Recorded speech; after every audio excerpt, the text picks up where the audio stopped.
Fala, meu povo! Amanhã, dia 5 de junho, estreia a terceira temporada de The Handmaid's Tale. E mais uma vez faremos a cobertura completa da temporada com vocês aqui no nosso canal. Teremos um vídeo por semana, sim! Comentando tudo! Claro que entre um episódio e outro pode surgir uma necessidade de puxar um pouquinho de um assunto, a gente pode marcar uma live ou outra aí ao longo das próximas semanas para ir acompanhando junto com vocês, só que certinho, toda semana, provavelmente 24 horas depois que o episódio for exibido lá nos Estados Unidos, teremos o vídeo aqui no canal comentando tudo o que achamos daqueles conteúdos lançados na semana para vocês. Mas agora eu vim aqui falar para vocês o que vocês precisam saber sobre a primeira e segunda temporada de The Handmaid's Tale para se preparar, relembrar, dar aquela refrescada na sua mente.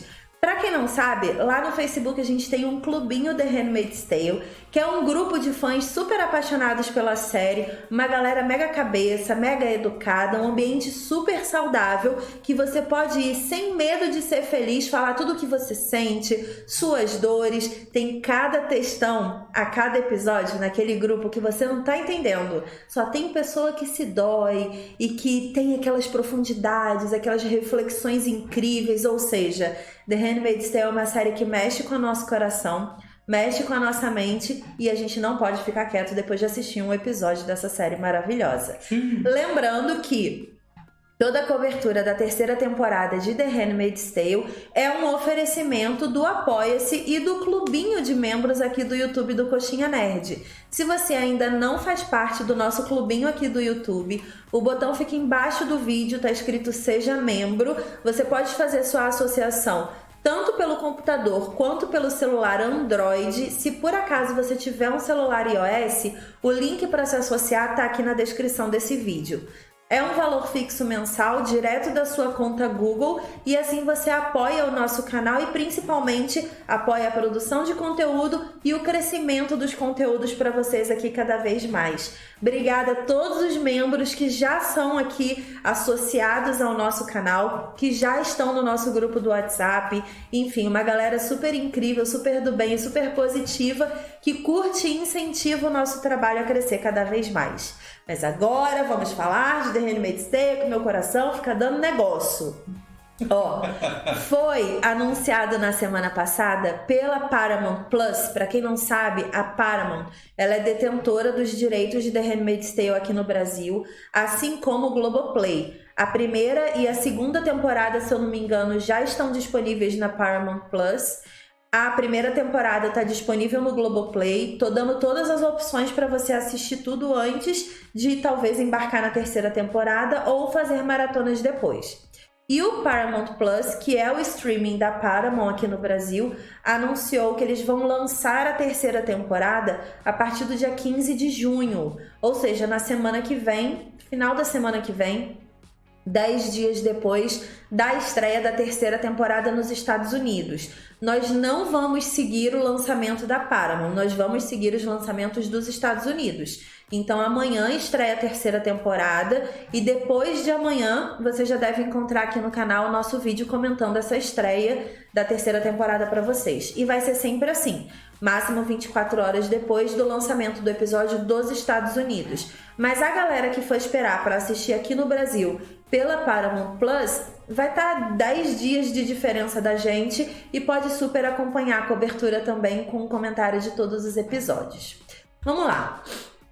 Eu pensei numa forma de falar para vocês o que rolou na primeira e na segunda temporada, mas não fazer aquele super resumo detalhado, porque é mais um lembrete para quem já viu. Eu tenho certeza que as pessoas que não assistiram The Handmaid's Tale ainda não vão começar pela terceira temporada. Eu nem recomendo que comece pela terceira temporada, porque tem muito detalhe que é relevante você entender e que não vão ser reexplicados no meio da história. É tipo você pegar o trem andando e, cara, tu vai dar de cara no chão porque tu vai ficar muito perdido. Não faça isso, assista do começo. Vale muito a dedicação do seu tempo para consumir essa história e conhecer esse conteúdo que é tão verdadeiro, tão ficcional, tão intenso e tão delicado ao mesmo tempo. Para quem não sabe, então, só nivelando, The Handmaid's Tale é uma série baseada no livro que tem o mesmo nome, traduzido para o Brasil, O Conto da Aia, de Margaret Atwood. É um livro lançado pela editora Rocco aqui no Brasil. A gente tem vídeo aqui no canal comentando todo o livro, que a gente fez uma maratochinha no ano passado, comentando todos os capítulos, a gente dividiu em partes, enfim, vou deixar a playlist de The Handmaid's Tale aqui na descrição. Temos todos os vídeos comentando todos os episódios da segunda temporada e temos alguns vídeos de textão porque somos desses, não é mesmo? Ah, tudo bom. Vamos lá.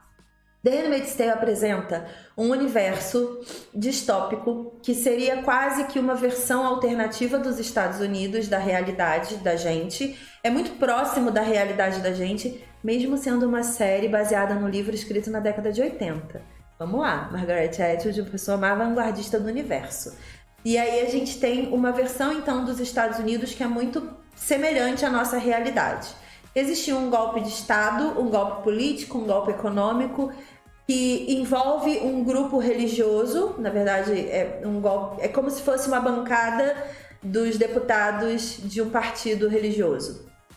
É a melhor forma de resumir esse começo da história de The Handmaid's Tale. Eles fizeram um golpe, eles tomaram a Casa Branca, tomaram todos os templos religiosos dos Estados Unidos e eles mudaram o nome para Gilead, República de Gilead. E todos os fundamentos dessa galera que praticou esse golpe são baseados em textos bíblicos, enfim, tem muitas referências bíblicas e ao mesmo tempo socioeconômicas da realidade americana. Esse grupo, ele redistribuiu como é que fala? Ele redistribuiu a população americana em castas. Você tem os comandantes, que são os líderes dessa sociedade, homens ricos e poderosos que comandam a ideologia de Gilead. Ao seu lado temos as esposas, que são, obviamente, as esposas deles, mulheres ricas e poderosas que, em sua maioria, nesse momento da história, já estavam com os seus maridos antes de Gilead acontecer. Elas tiveram também que se adaptar às novas filosofias. Mas algumas, a gente já teve contato com isso na segunda temporada, estão se casando agora, estão se tornando esposas agora. Então a gente está acompanhando aí a transição do mundo anterior para o mundo atual de Gilead, com essas esposas e comandantes, e também acompanhando como é a formação de uma família de esposa e comandante para novos comandantes e novas esposas, já agora no tempo moderno de Gilead.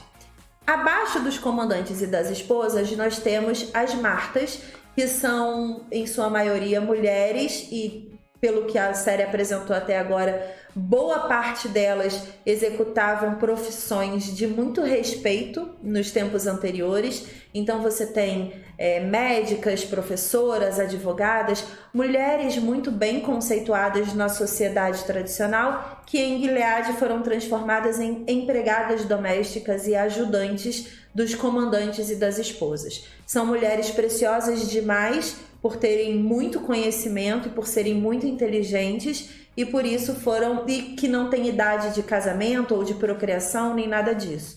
Então elas foram transformadas em Martas, e elas são a melhor rede de comunicação que existe em Gilead, já eu explico isso. Abaixo das Martas, e sim, existe uma pseudo-hierarquia ali, mas abaixo das Martas e meio que abaixo do lado assim das Martas, porque também serve as esposas e os comandantes, temos as Aias, que são mulheres jovens que viviam uma vida não bem aceita por essa sociedade religiosa, como, por exemplo, mulheres divorciadas, mulheres casadas com homens divorciados, mulheres que viviam vidas teoricamente não aceitas por essa sociedade religiosa. E elas foram, e tem vários níveis de aias ali, tem mulheres novas, lésbicas, enfim, mulheres em período fértil, em período de procriação, que começaram a ser usadas em Gilead efetivamente para procriar. Por que nasceu Gilead? Existia uma diminuição da taxa de natalidade e a longo prazo talvez a humanidade ficasse extinta, de acordo com a conclusão deles.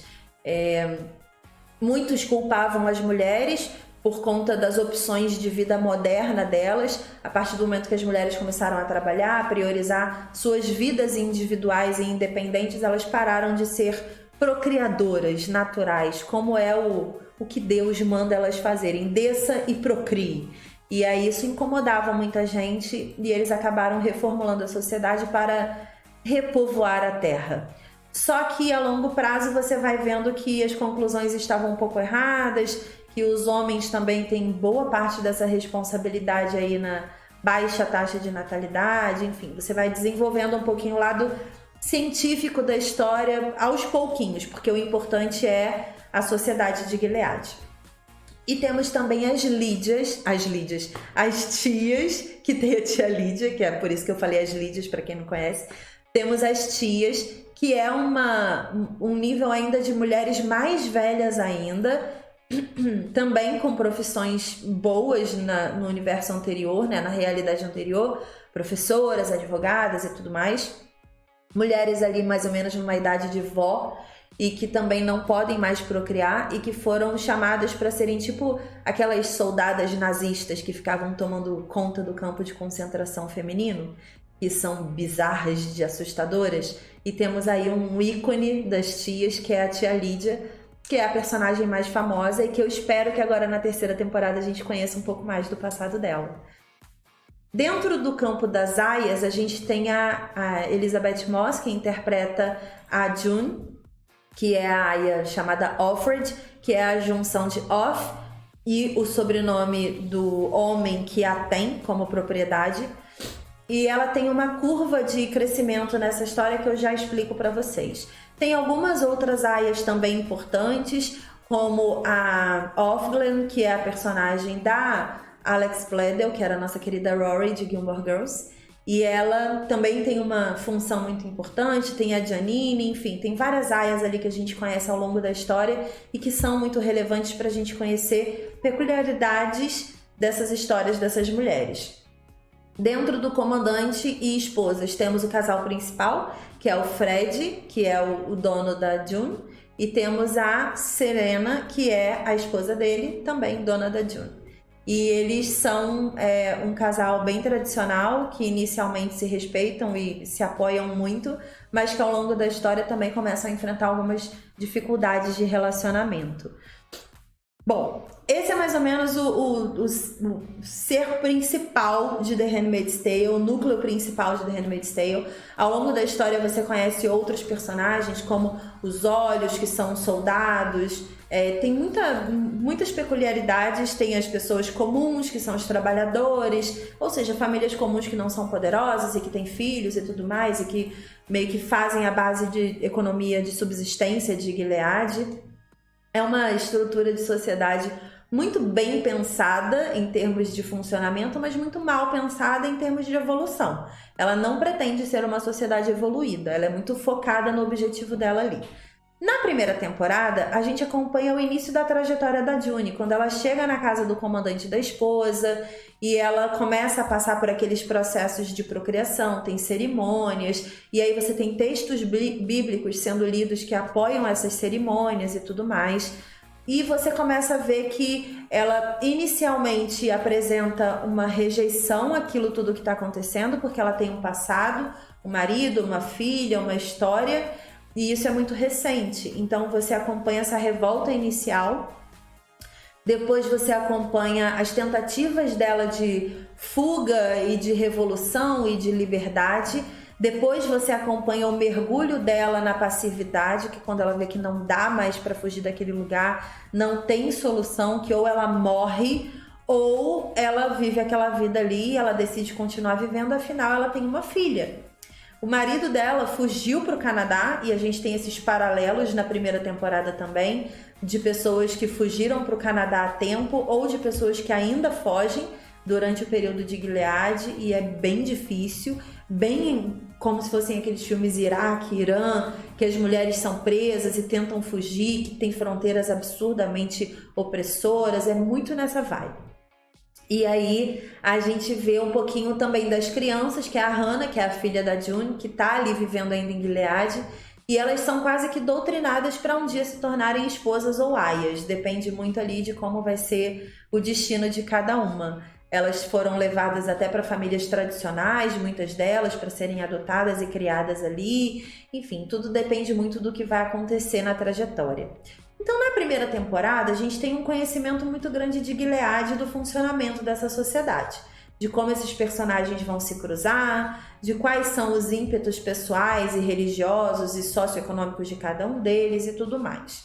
Na segunda temporada, a gente já começa com uma June grávida, ou seja, ela consegue engravidar, não do comandante, mas do Nick, um homem que todo mundo, não sei por que, começou a ter crush, mas que para mim ele também é horrível na história.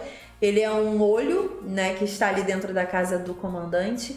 Ele é quase que um soldado que fica ali meio que na companhia do comandante, porque tem que ter sempre alguém acompanhando um cara poderoso e tomando conta de tudo que acontece. E a June passa essa segunda temporada enfrentando essa possibilidade de ter esse filho e sendo bajulada. Tem a cerimônia de parto, que também é muito intensa para a gente poder ver e conferir como é louca essa sociedade, como as pessoas enlouquecem em termos de bitolação.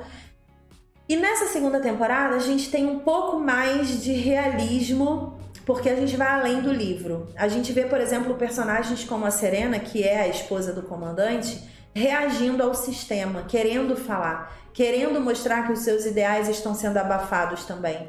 E aí você começa a entender que todas as mulheres dessa sociedade estão sendo oprimidas de alguma forma. E é muito interessante todo mundo saber, e eu faço questão de repetir isso sempre, porque eu acho que é o senso de realidade mais incrível de The Handmaid's Tale, que absolutamente todos os crimes cometidos na série contra qualquer mulher da história são crimes reais, listados pela ONU até 2018, até onde eu sei, como crimes reais que acontecem hoje em vários países ao redor do mundo contra mulheres. Então, nada de violência e crime contra a mulher na série é ficcional, é tudo 100% realidade. Então, na segunda temporada, a gente vê essa nova tentativa da June de tentar fugir, de sair de Gilead e de talvez ter um futuro diferente para a filha dela. Ela não quer que a filha dela viva naquele sistema. Ela quer ir para o Canadá para encontrar o seu marido, sua amiga, que também fugiu para lá, enfim. E ela tem a ajuda do Nick, que é esse olho. Ele é apaixonado por ela, ele demonstra estar apaixonado por ela demonstra estar apaixonada por ele. A gente vê uma viagem do comandante da esposa para o Canadá, então a gente tem uma noção das relações internacionais que estão acontecendo de Gilead. Outros países querem aderir a esse sistema e a gente começa a ver a loucura que é essas conversas políticas e tudo mais. E tem partes muito incríveis nessa segunda temporada, como o parto da June, que é incrível e simbólico e poético. E a segunda temporada termina depois de muitos golpes, muitas brigas, muitas fugas, muitas revoltas, muito disse-me-disse, muitas descobertas de apoio. June encontra na segunda temporada em Serena talvez um ponto de apoio, e isso é muito louco na nossa cabeça. A grande rede de comunicação das Martas, que são essas empregadas que estão nas casas de todos os comandantes, funciona e elas realmente têm conhecimento de tudo que está acontecendo e elas sabem como sair de Gilead. Então a gente vê assim como que existe uma base ali se fundamentando dentro de Gilead para em algum momento explodir uma revolução. Não é o momento ainda. A segunda temporada termina com a June com a oportunidade de fugir. Ela recebe a ajuda das Martas e ela faz todo o percurso de fuga até chegar literalmente na fronteira. Ela é trocada de comandante na segunda temporada, enfim, detalhes assim que eu tenho certeza que quem assistiu lembra, porque é muito marcante.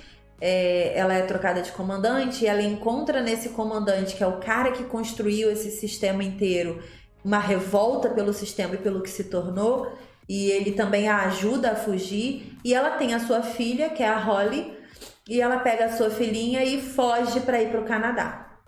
Quando ela chega nesse lugar para fugir, ela simplesmente decide não ir. Ela entrega para Emily, que é amiga dela, o nenenzinho, e fala: vai, leva minha filha para o Canadá, leva para o meu marido, faça com que ela tenha uma vida diferente. E ela volta. E esse é o grande ponto de discussão de todos os fãs. Teve muita gente que falou que a série é um morde-a-sopra, porque ela já ultrapassou a história dos livros e agora ela está inventando motivos para estar em Gilead. Mas eu tenho uma visão um pouco diferente disso, porque June volta por vários motivos. Primeiro, que a primeira filha dela continua em Gilead, e nenhuma mãe consegue viver em paz sabendo que sua filha talvez fosse ser torturada em outro lugar. E ela é guerreira demais para viver em paz assim. Então ela volta por Hannah, ela volta por todas as mulheres que estão em Gilead. Ela volta pelo sistema, porque ela sabe que ela tem coragem e força e mente para poder salvar todo mundo daquele sistema de alguma forma e participar da revolução. Ela volta porque ela não é covarde, porque ela sabe que sororidade é isso e ela precisa estar ali para as mulheres que talvez não tenham a mesma coragem que ela. E ela volta principalmente por vingança, porque existe um sistema ali que destruiu a vida dela e a da Emily e a de várias outras mulheres, a da Janine e de várias outras mulheres que ela conheceu. E por conta disso ela volta para poder participar dessa vingança, que eu tenho certeza que vai ser incrível, agora que talvez Serena esteja do lado dela e outras mulheres mais poderosas também estejam ali ajudando. A gente viu algumas imagens da terceira temporada de The Handmaid's Tale e tem muita briga acontecendo no meio da rua, em cerimônias oficiais de Gilead, enfim. Muita história para contar nessa terceira temporada. Comenta aqui pra mim o que você achou da primeira e da segunda temporada. Comenta tópicos que você acha importantes sobre essas duas primeiras temporadas e que por algum motivo eu esqueci de falar aqui nesse vídeo.